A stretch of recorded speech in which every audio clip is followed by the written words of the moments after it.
keep the stories of this ancient land alive.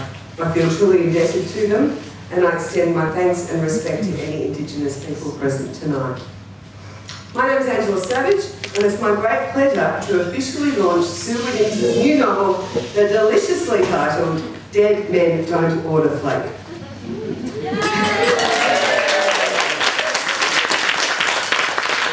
Dead Men Don't Order Flake is the sequel to Sue's debut novel, Murder with the Lot, which introduced readers to Cass Tuplin, owner-operator of the best, and indeed the only takeaway in the not very fictional town of Rusty Boar in Victoria's Mallee region. Cass is in her mid-40s, a widowed mother of 2 adult sons, Dean, the local police constable, and Brad, a uni student and environmentalist.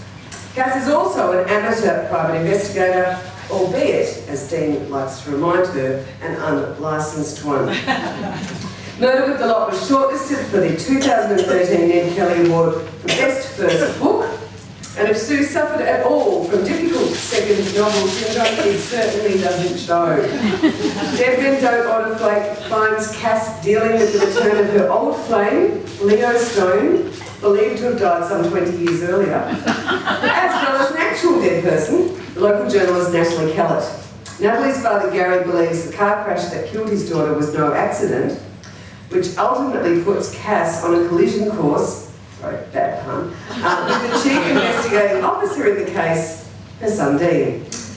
She's also fending off the advances of the one-armed Vern, a self-described, quote-unquote, decent, unattached, asset-rich fella, whose general store, alongside Cass's takeaway, comprises Rusty Boar's CBD. Meanwhile, Brad's environmental activism sees him in serious trouble.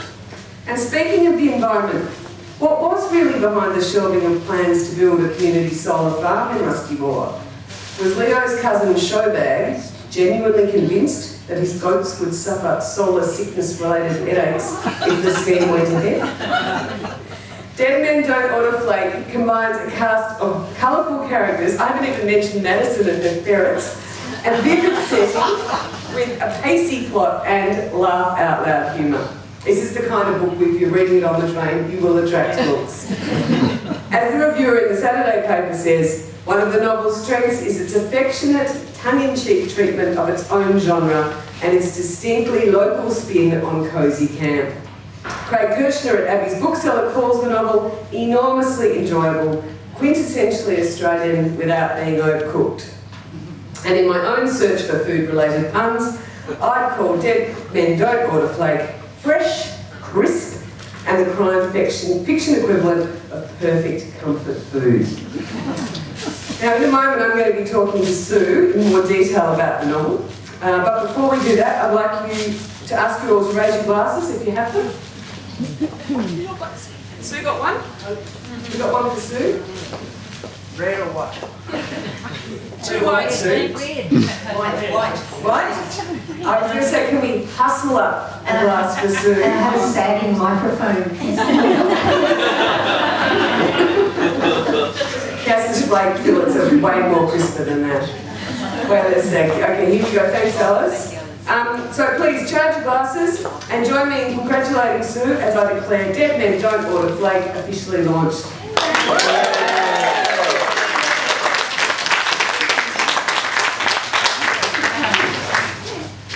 You have to sip, otherwise it's bad luck. And thank you, Mike. Mike fixing the mic, that's what. All right. So, Sue, if there was a prize for book title of the year, Dead Men Don't Order Flake would be a runaway winner. It's also the opening line of the novel. Which came first, the title or the opening line? The opening line was what came first. It was Dead Men Don't Order Fish and Chips. But that's exactly what Leo Stone asked me for when he walked in through my shop door. So that line just fell into your lap. And that's all I had. Was he going to die? Did he think he was dead? That's all I had. And I wrote it very much the same way I wrote Murder with the Lot, which was lurch from scene to scene. eat a lot of chocolate, hope that you can get to the end somehow, which I did eventually, and then fix it all up because it's a big mess. Lots of planning, lots of detailed planning in the second stage with the chapter plan in great detail, which accounting friends here tonight will be pleased to hear was probably kept in a proper spreadsheet.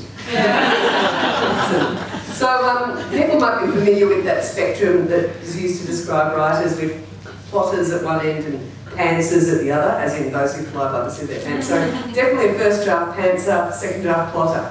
Yes, and I wouldn't recommend it. Yes, but that's the point at which we always thank our lucky stars for excellent editors at text too, isn't it?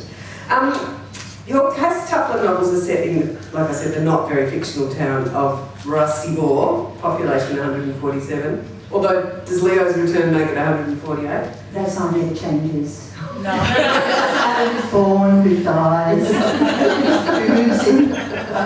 Now, Rusty Bore is down the highway from the equally delightfully named towns of Muddy Soak and Hustle. Tell us about the inspiration for these places. Okay, well, Rusty Bore is actually a fictional town. I'm not saying that just so I'm not sued. It is actually fictional. It's based on a mixture of lots of towns that I know in the Mallee. I have family in the Mallee, so I go there quite often. But I will admit to stealing a takeaway shop from Sea Lake, which is called the Top Shop. And I stole their street as well, Best Street. It's too good a name not to steal. By way of compensation, I would say, if you're ever in Sea Lake, do call me. On this street. And I'm guessing there are no other streets, so it's like the best Pretty much. of the best. I don't think they've even got Second Avenue, right? But the name Rusty Bore was actually my husband's invention, and that's Ross, and he is here hiding, pretending he's not actually. You can't hide us.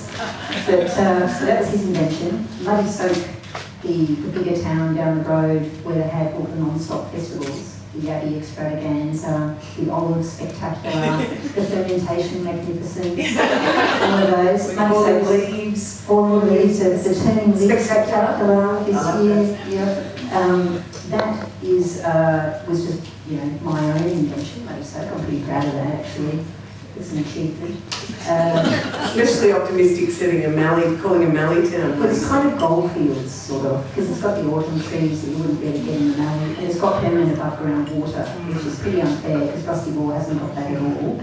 But they do have out of control crime levels in Muddy Soak. I never mentioned them in the glossy festival brochures. And then we've got Hustle, which is sort of between Rusty Bore and Muddy Soak. Hustle is, well, as the name suggests, they steal things. So they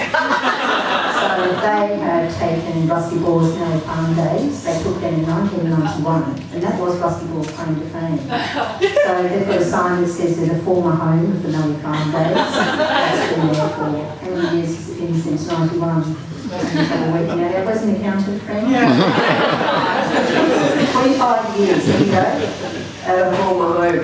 Although I like Vern's suggestion for a new sign. What was his suggestion? Oh, that was it. Rusty Bore not dead yet.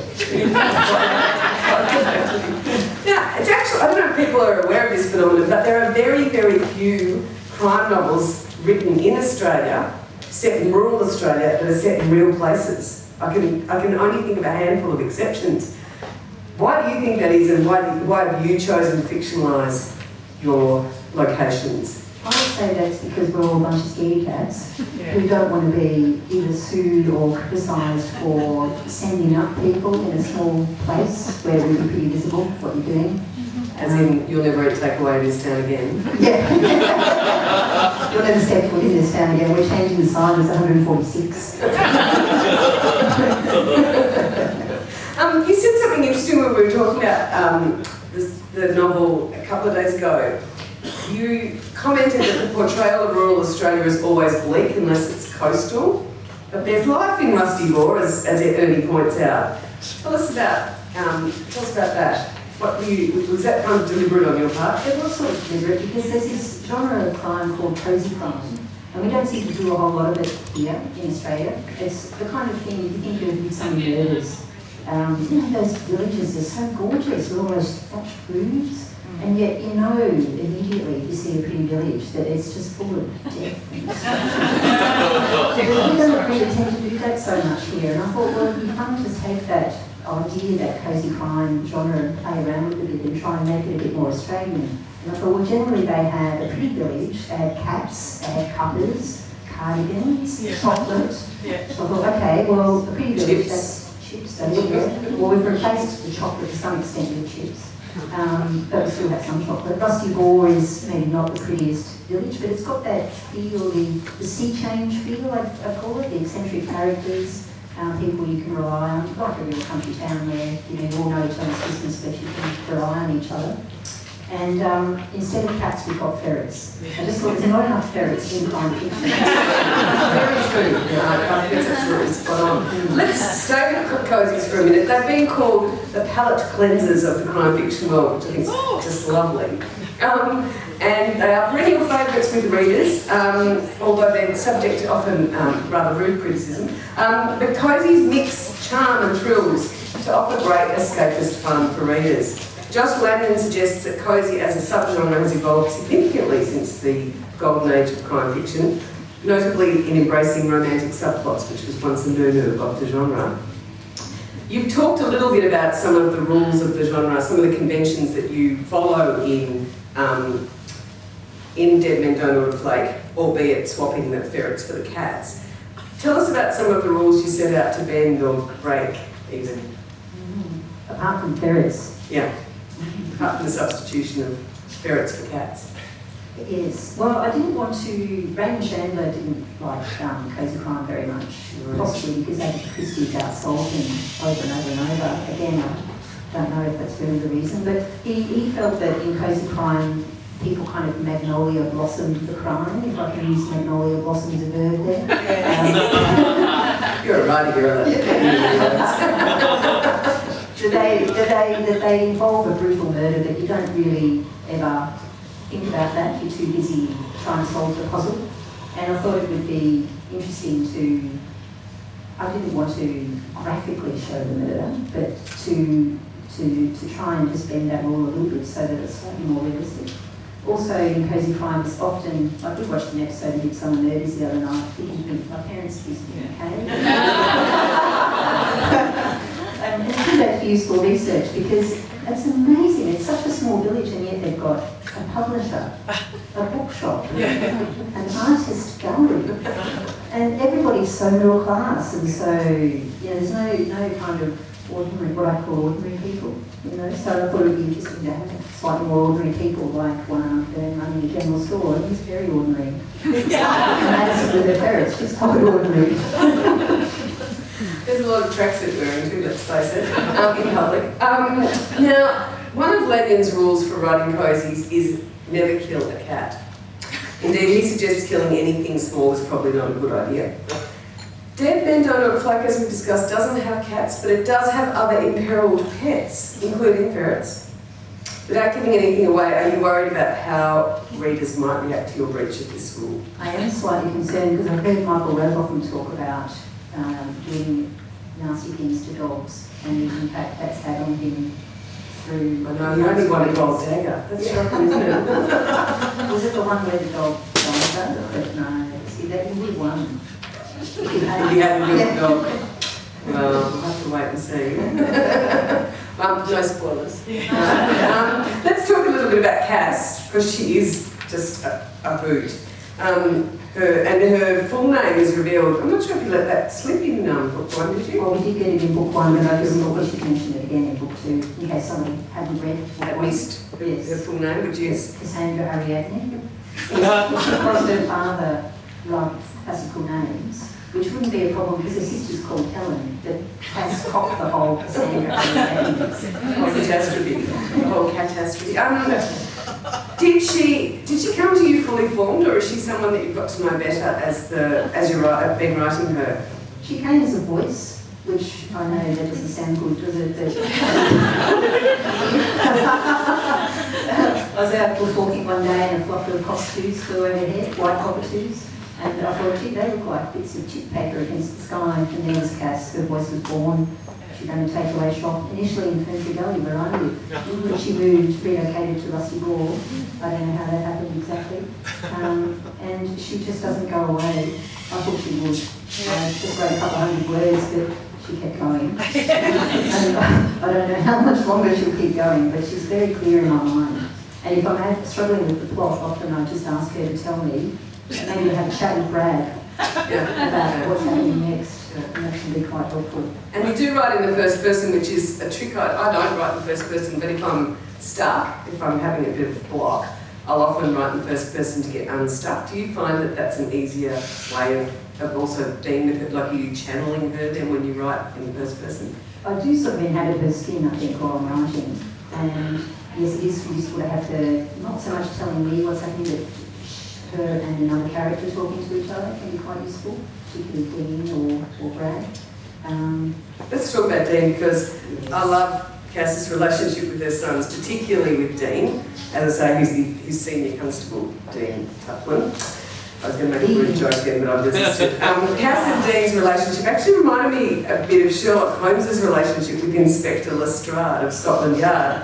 Holmes thinks of Lestrade as among, quote, the best of a bad lot. Quick and energetic, but conventional, shockingly so, which could be Cass's description of Dean, right? What was the inspiration for their relationship? I've just always been really fascinated by family relationships. I don't know why. Easy, sir. There's a lot of them here. Yeah, working out a few issues. And Dean is loosely based on a police officer that I met who booked me for jaywalking.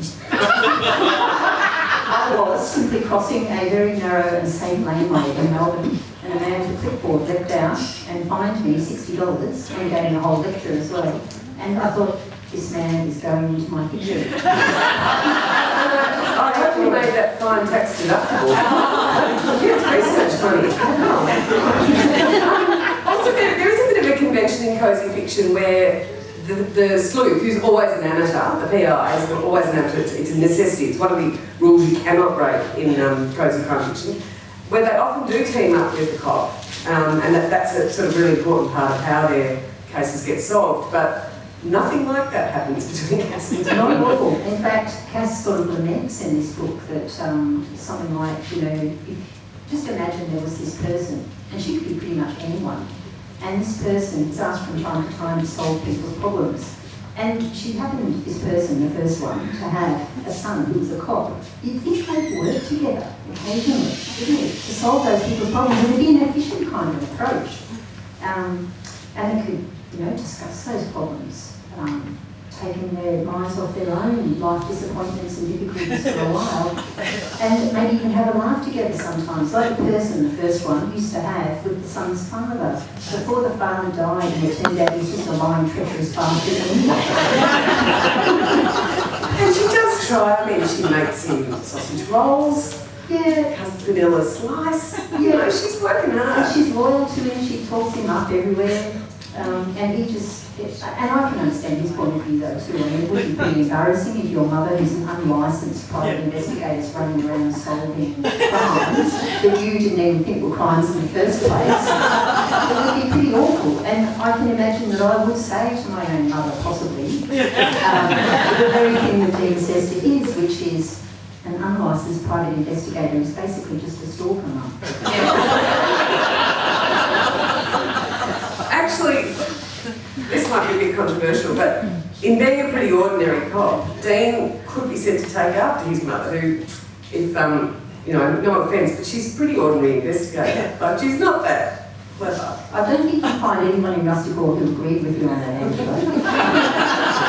I did think that this question might come up, and I discussed it with Cass, and she said it's important to let you know that everybody in Rusty Ball, rather than calling her formless, would say that she is an internationally renowned private eye, armed with a sawed-off star ticket, and often with a precautionary paid remittance when she's going to someone's home, if it's someone she knows. Very good distraction. Very good distraction, yes. Yes. But it is true to say that she does make the occasional mistake, And she doesn't always handle a panic type of situation. Perfectly. And can I say I'm a bit worried about the Panadol habit?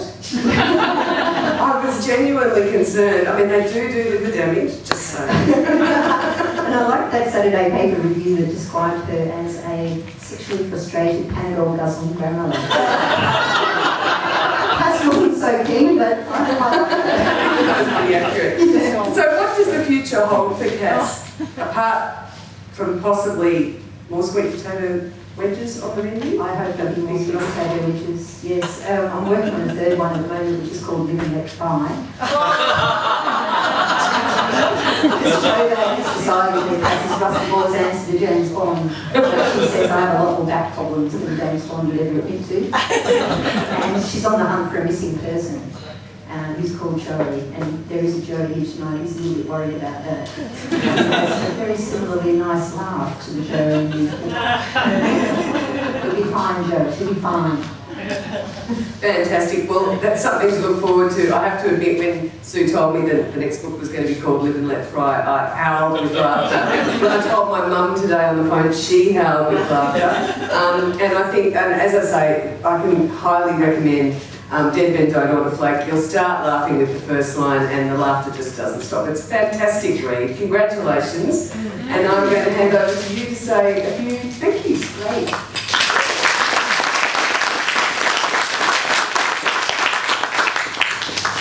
Well, thank you, Angela, for a fabulous launch and fabulous Q&A. It was a lot of fun. I just wanted to thank everybody for braving the elements and venturing out into the wilds of Hawthorne tonight to be here with us. And I hope you enjoyed it. I certainly enjoyed sharing it with you all. And I'd also like to thank Readings Hawthorne for hosting us tonight. It's a fantastic space in here, isn't it? What a fantastic bookshop. Don't you think you'll come here now? Because they're a really nice bookshop. And they were so kind to take us in at the last moment like this when we had some complications at Carlton. And also bear in mind that it's independent bookshops like this that really help to support Australian writers and help to ensure that there's a market for our books. A writing friend recently stuck up a photo on Facebook. She'd taken a photo of the crime shelf at the bookshop at the airport. And there wasn't one single Australian writer in that bookshop. So independent bookshops, that's Readings, Reader's Feast, who have I missed? Fairfield Books. Fairfield Books, Tisons, Phillips, all those guys are the places to buy your books. Sun Bookshop in Yarraville. Sisters in Crime, Carmel, thank you so much for coming tonight. Sisters in Crime, taking photos for Sisters in Crime who are doing a heap to support female Australian crime writers. They are brilliant. And thank you to everyone at Text for working so hard to make this the book that it is. Andy, thank you. Alice, who's somewhere here, hiding, probably like, oh, there we go, waving at the back. Thank you so much. And everybody else at Text, and to Chong for the fabulous cover. Oh yeah, it's brilliant. It's fantastic. That was just a fabulous cover, I think. A special thanks to my parents, who travelled a long way to be here tonight and put up with it all. And thanks, Dad and my brother Matt, for excellent advice on electric fences. Electric fences do feature in this book, and they would have been nowhere near as good without Dad's input. And to so many of you here tonight who helped fuel the book with your stories, your ferret facts, you ferret researchers, you know exactly who you are. I can see some of you. And thank you to Box Hill friends and writer friends who are here tonight. I know at least one writer friend is hiding at the back there, Catherine Bedson, author of the very, very funny Erica Jewell series. Thank you for coming tonight. And I can't not mention Nikki Reid, who is there. Writing partner extraordinaire, author of the excellent and hilarious novels Unzipped and Unmarried. Thank you for everything, Nikki, and especially for the goats. And Ross, thank you from the bottom of my heart. You've lived and breathed Dead Men Don't Order Flake along with me. You're a top-notch researcher, plot consultant, humour consultant, He's extremely patient. So thanks everyone, and I hope I haven't missed anybody. If I have, come and berate me at the Glenferrie Hotel after we've finished here. You can have a drink there. Thanks.